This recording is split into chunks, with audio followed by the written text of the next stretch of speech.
Okay, this is a video. It's a really exciting video. It shows you how to balance the balance sheet. I'm going to use a corporate model this time. And let me see what we have here.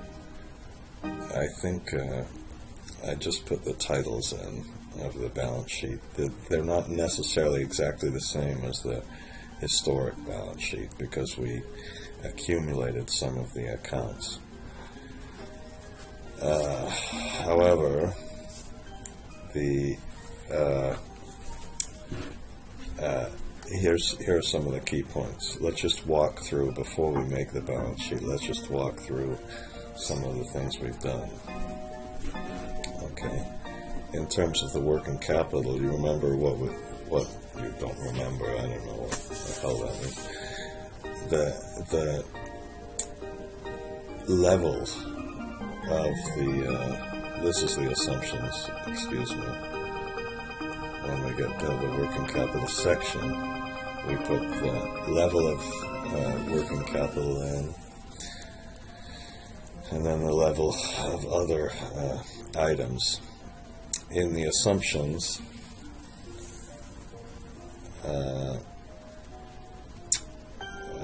I put the, just a minute, excuse me,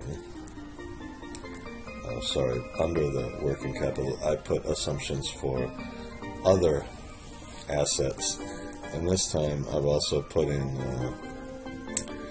the net of all of the other assets. So for a lot of these things you just, this section, what this says is add up a bunch of assets, and if it's the historic switch, that's this I2 up here, then take the actual amount, but otherwise just continue the last level.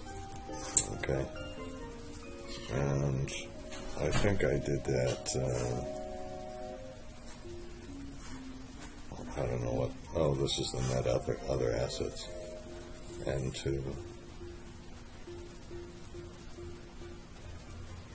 Okay, I did something where I used the actuals for that last year. Alright, and then if we want to know, then we go down to the depreciation section, and in this case we had both a closing balance for the, for the construction in progress.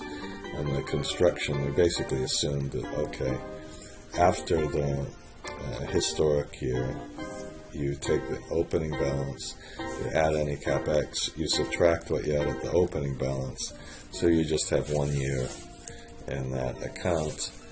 Then in the net plant account, you don't start depreciating that construction work in progress till the next year.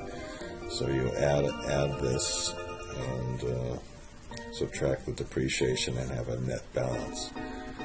And then in terms of the cash, we had a cash minus debt that we used as the start, and then we had a cash balance, and we didn't, in this case there was no assumption for minimum cash, which is kind of silly, but, and then we had a debt balance, and we didn't split the debt between the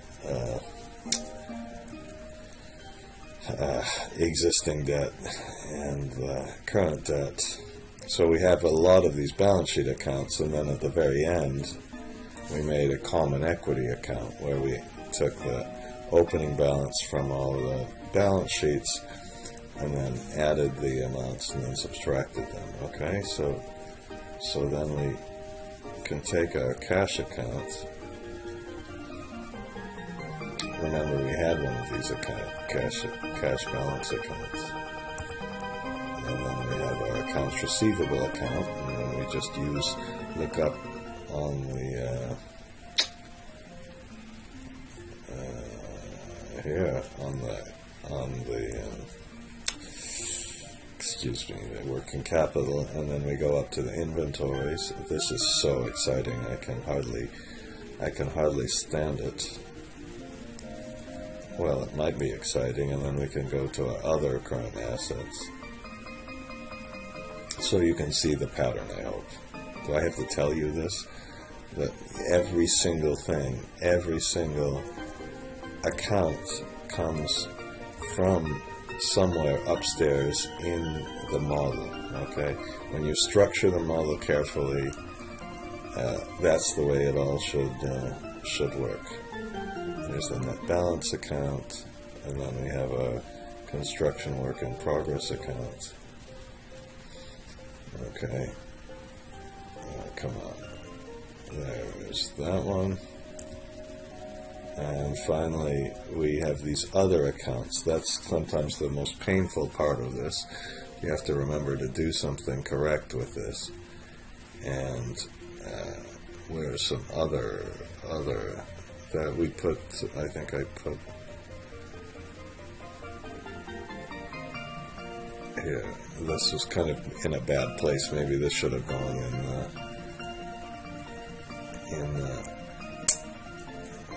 then,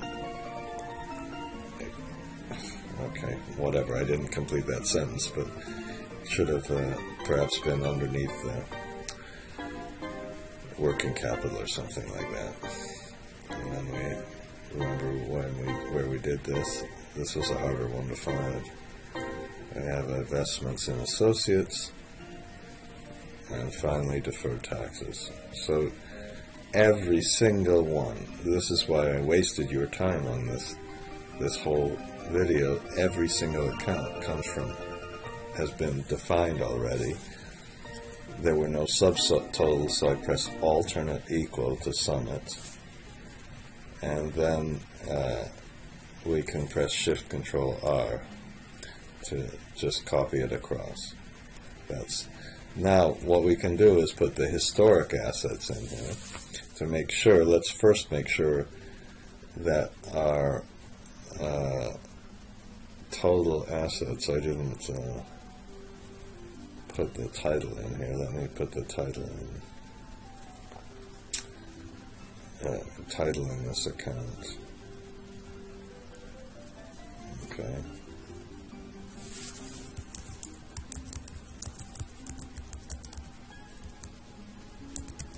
Okay. And then, come on. Where? Okay. And then, whoops. Don't do that. Press Shift Control. Shift Control R. Whoops. What the hell happened there? Excuse me for swearing, sorry. Right, Shift Control R. Hopefully it still worked. Ooh. I have to make an undo for that Shift Control R. I haven't done that yet. Then we take a minus on this, Shift Control R. Now it's not supposed to, of course, match after we have the projected years. It's supposed to only match with the historic switch, so we can put this wonderful sum if. Maybe sometimes let's use sum if s, just to be difference. It says the sum range, so that's the difference.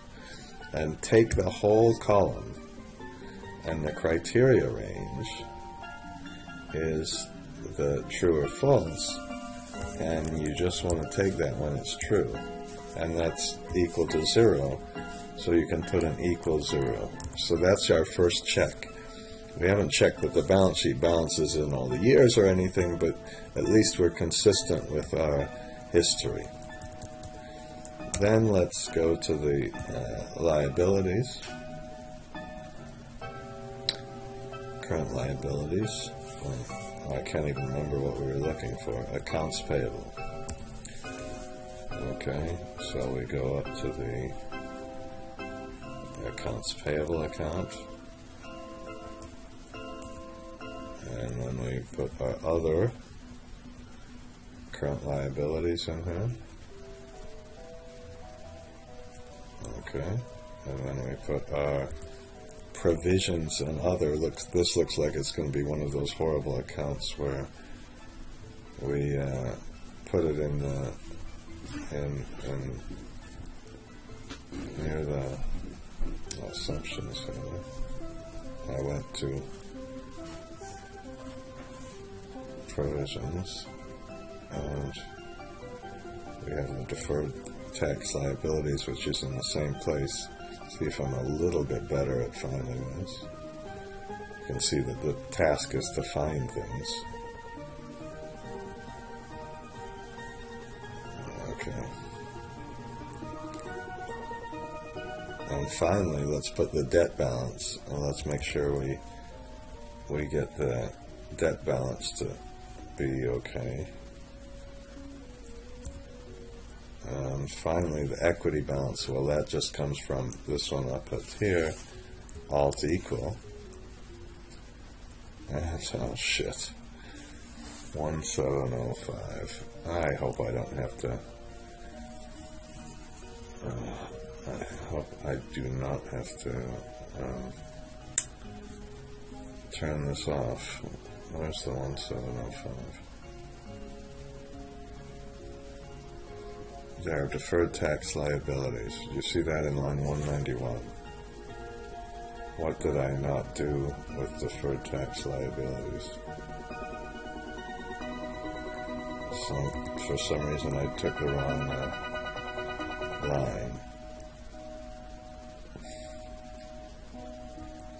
Come on. Oh. There it is. Okay. That's good, so at least we have this. Shift Control R. What? Oh, come on. What did I just do there? I hope I didn't. There's nothing wrong with the macro now. Okay. Now, we have everything. This isn't supposed to work, remember, but this is the big number to check. You want this to be 0 in each year, and when you do that, you want to put a test. So you want to put an equal sign. Now this is really important. Well, not that important. You take a round of this number, or let's put 2 equals 0. Okay, so, and then when you put your test here, you want to make sure that they're all true, so you just put a, instead of this sum if business, you put an and you put this. Okay. Excuse me. Okay, now, I would be really frustrated by that little stupid thing. These are the kind of things you find. Now what happened is, all of these other things,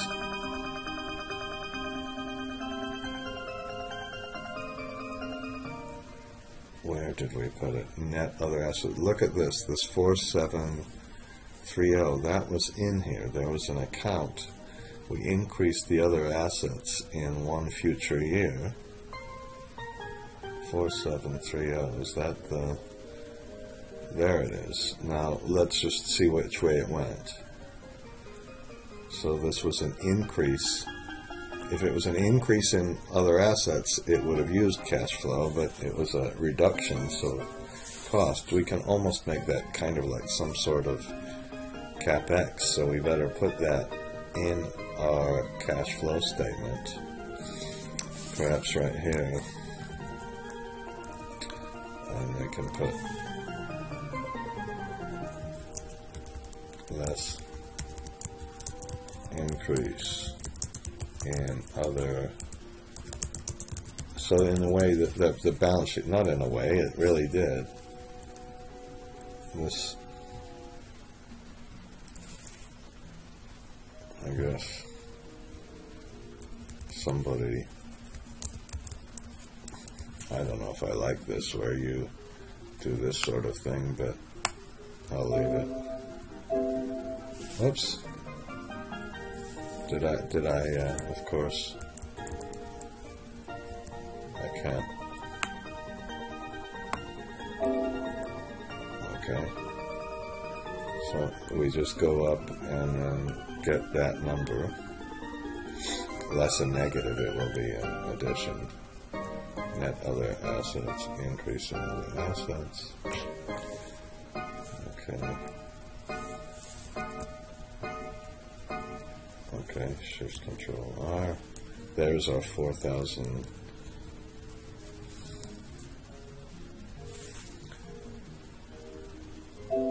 Oh shit, I don't know. Oh god. Okay.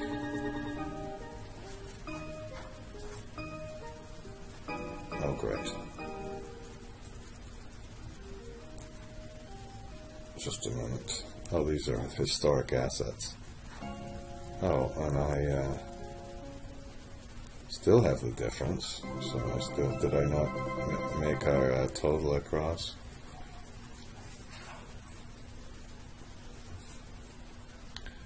I'm sure that's that. So let's, so I just copied it with Shift Control R. Here it is. Oh, wait. Oof! It's there. And then it's all true. So that's balancing the balance sheet in a corporate model. It's really, that's a big step, because then